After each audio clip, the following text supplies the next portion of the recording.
Boying, boying, boying, boying. Pahiya na naman si Boying kasama ang kanyang amo.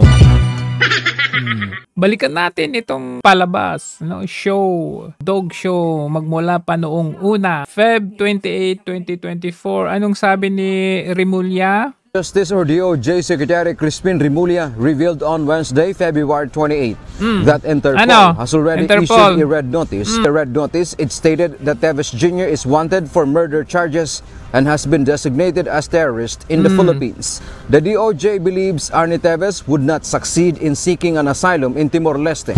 Ang naramdaman ko nung kausap ko sila, nung panahon na yun. Naramdaman mo? Naramdaman mo? Bibigay ng asylum. Ano to? Pinag-usapan dito kung ano yung naramdaman mo? Sapagat yung pinaliwanag kayo nangyari. Ngayon, April 19, ano naman ang balita? Pinamamadali na ng Department of Justice ang deportation o extradition ng puganteng si Arnolfo Teves Jr. mula sa Timor-Leste. Kasunod ito ng mga natanggap nilang ulat na sinuhulan umano ng anak ni Teves, ang miyembro ng Criminal Investigation Police sa naturang bansa. Grabe. Ganyan baka baba talagang tingin mo sa Timor-Leste? April yan na. Anong next na May 17. Anong sabi niya? May dumating na balita sa atin kanina na marahil papauwi na si Teves bukas. Papauwi na May 17. Grabe, delusional ka. June 28, Matapos sa mahigit isang taong pananatili sa labas sa bansa, babalik na ng Pilipinas si dating Congressman Arnolfo Teves Jr. Hinirang itong panalo ng ating Department of Justice. Yay, panalo. Granted na yung request for extradition. And that was granted by the Court of Appeals of Timor-Leste. This was confirmed by the Prosecutor General of Timor-Leste, the Central Authority on Extradition Matters. Nagbunyi na sila. August 29, tinanggihan ng apila daw ni Kong Teves. Consideration na inihain ng kampo ni dating Negros Oriental Representative Arnolfo Teves Jr.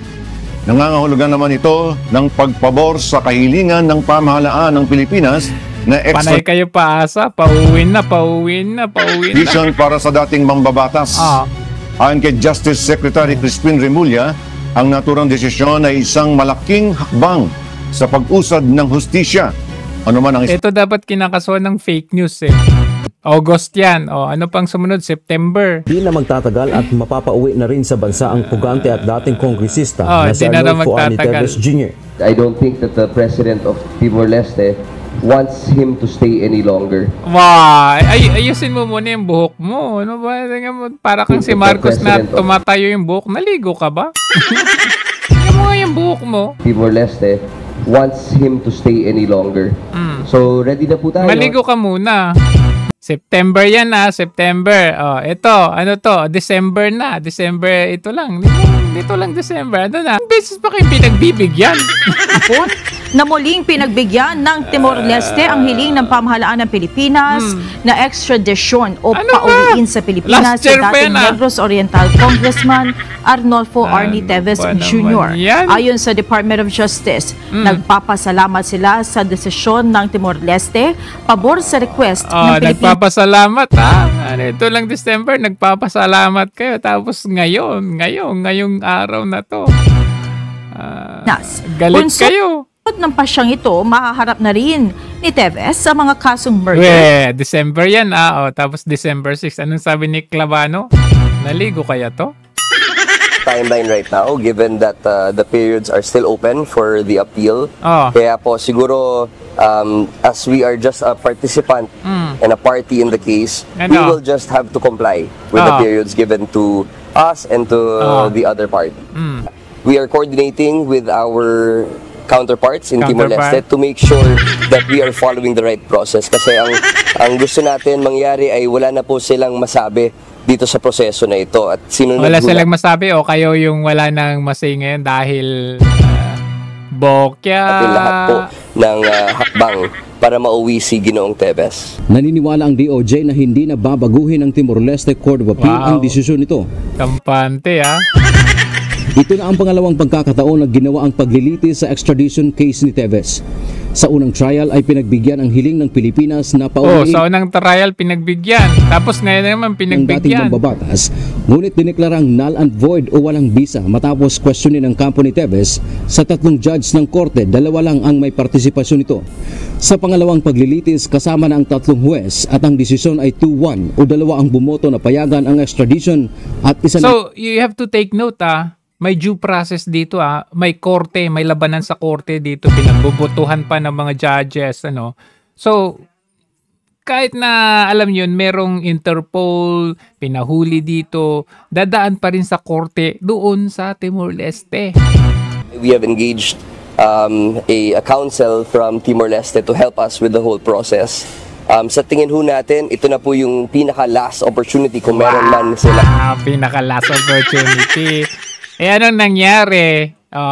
Anong nangyari? Itong araw na to, ano nangyari? June 2024 tsaka December 2024 ay pinayagan na po, mga kapatid sana. Kumbaga umuuna yung korte ng Timor-Leste na ibalik nga siya dito.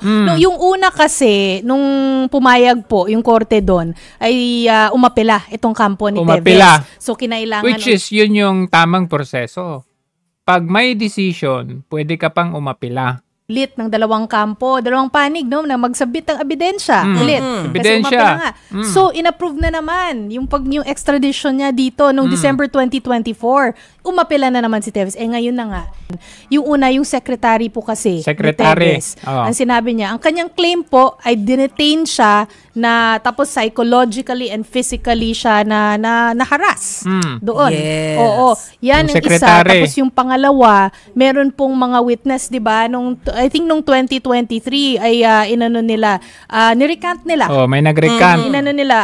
Tawag dito, binawi yung kanilang mga sinabi. Kasi ang sabi nila, yung military personnel tsaka yung mga police yung nagpagawa, nung gumawa ng statements namin, tapos pinasign kami. Yun yung 2 points down. So, anong implication nun?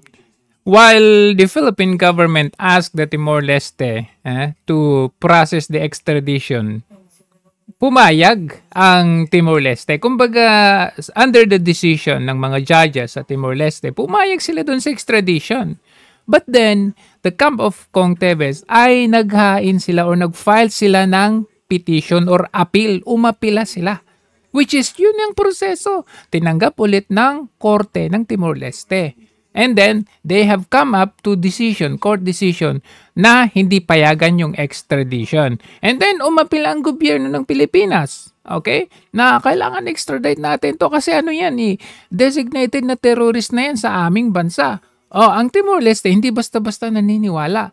May korte pa rin sila doon. Kahit nasabihin na natin na may red notice ng Interpol ito, kailangan pa rin na dumaan sa korte kung saan yung host country, which is yung Timor-Leste.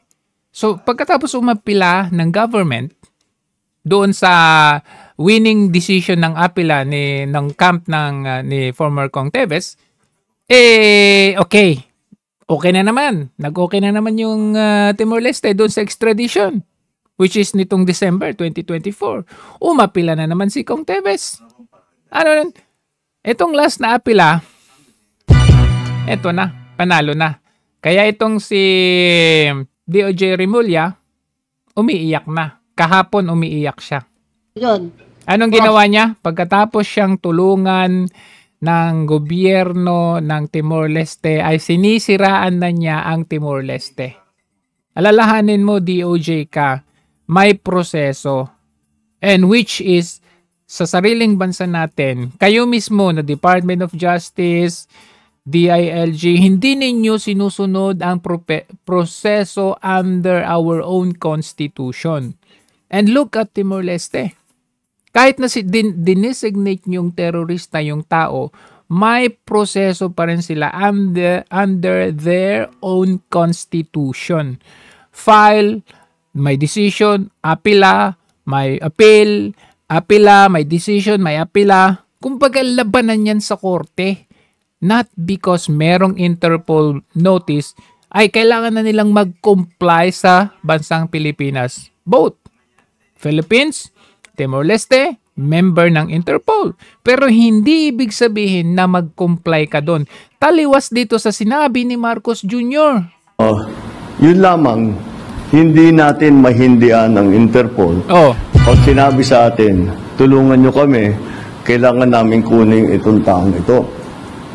Dahil, kung maalala ninyo... That's very wrong. Hindi, promise. That's very wrong. Hindi mo kailangang mag-comply. Tingnan ninyong nangyari kay Kong Teves. May Interpol, may red notice, sabi, okay?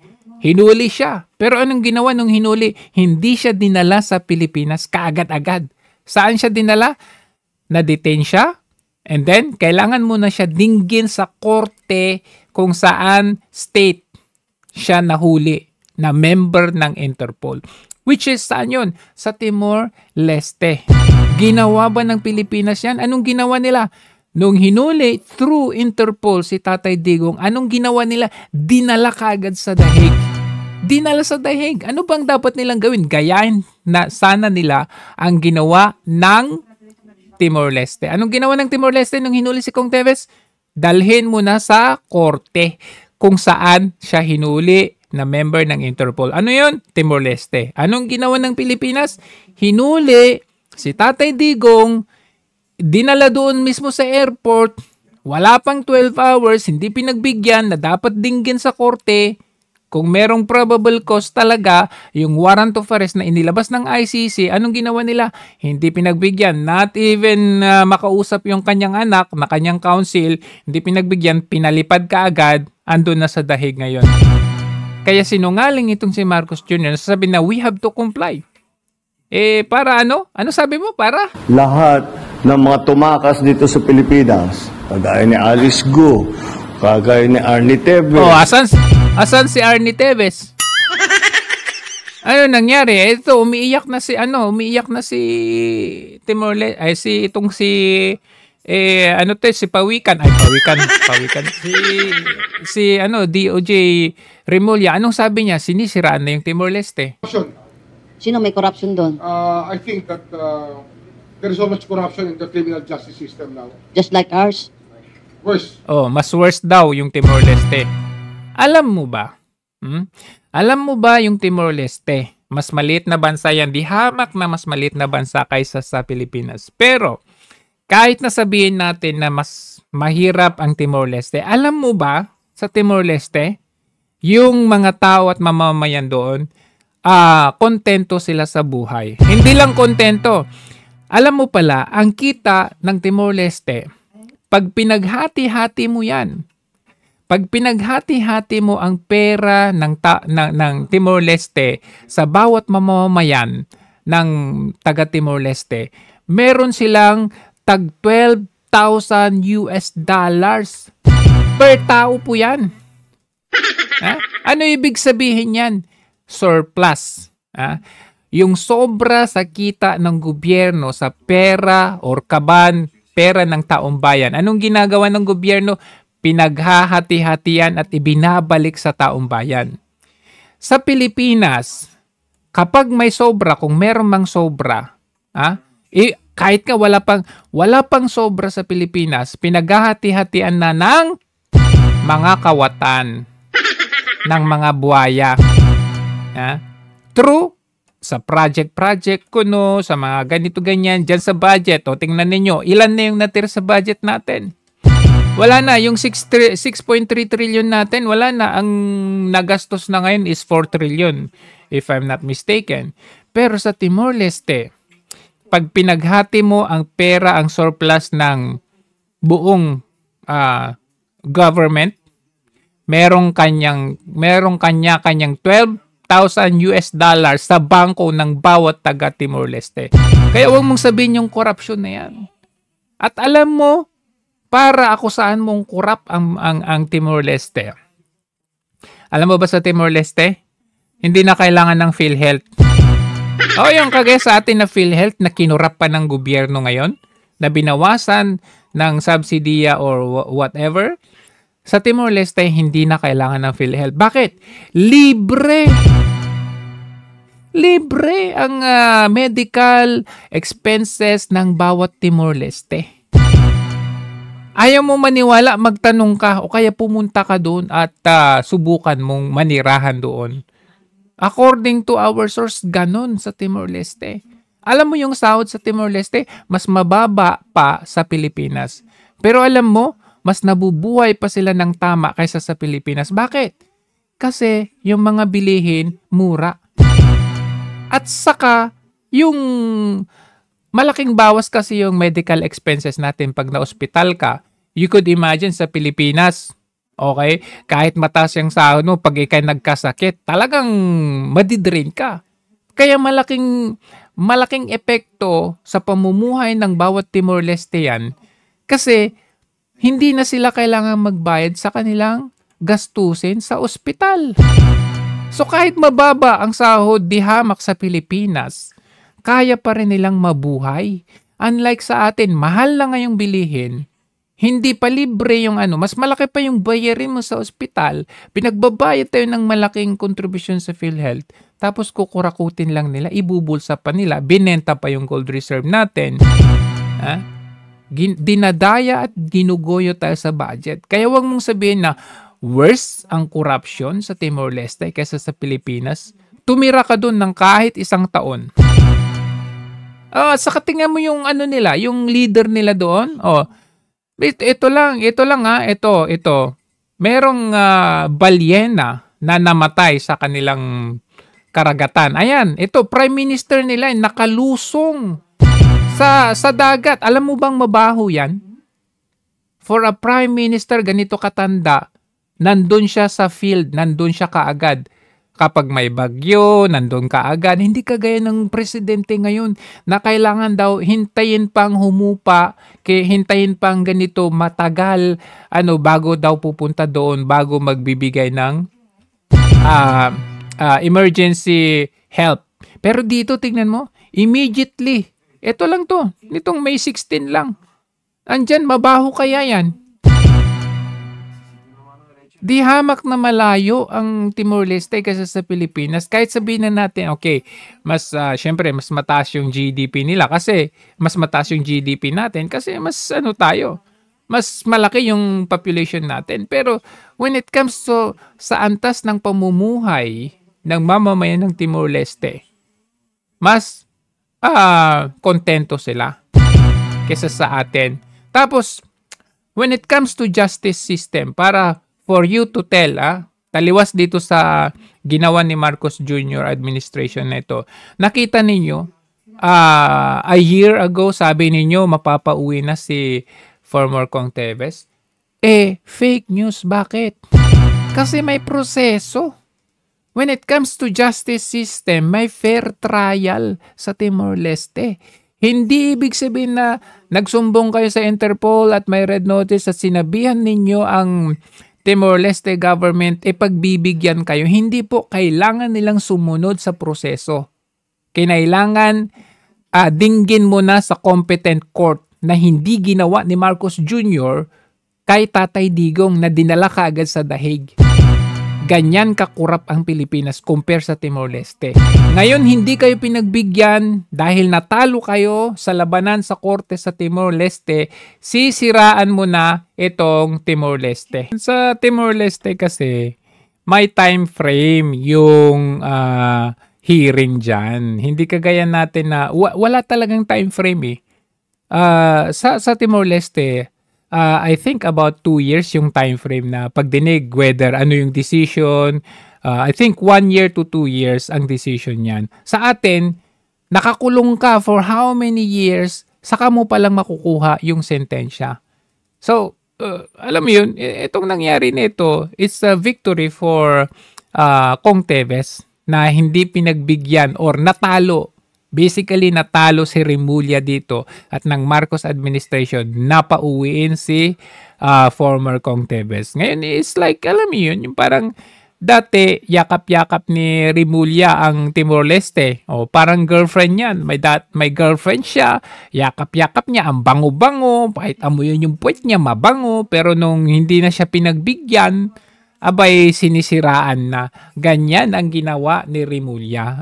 Wag naman ganun, sisirain mo yung isang bansa na kung tutuusin, mas maayos pa yung bansa na yan kaysa sa Pilipinas ngayon. Pero kung Pilipinas sa panahon ni Duterte, abay, talagang makikipaglaban ako na mas maayos ang Pilipinas kaysa sa Timor-Leste. Pero ngayon, so yan po ang update natin kay former Kong Teves at if we are to compare again with the justice system sa Pilipinas, now katatapos yung hearing dyan sa under the Committee on Foreign Relations, anong sabi ni Remulla? Failure, may failure daw sa justice system natin. Isa pong malaking insulto po sa bansang Pilipinas for them to do. Kasi ginawa na nila, hindi nila alintana yung epekto nung ginawa nila. Isang malaking kahihiyan. Alam nyo, everywhere we go, foreign man, sa labas ng bansa man, or sa loob man ng Pilipinas, bawat tao pinag-uusapan itong nangyari kay Tatay Digong.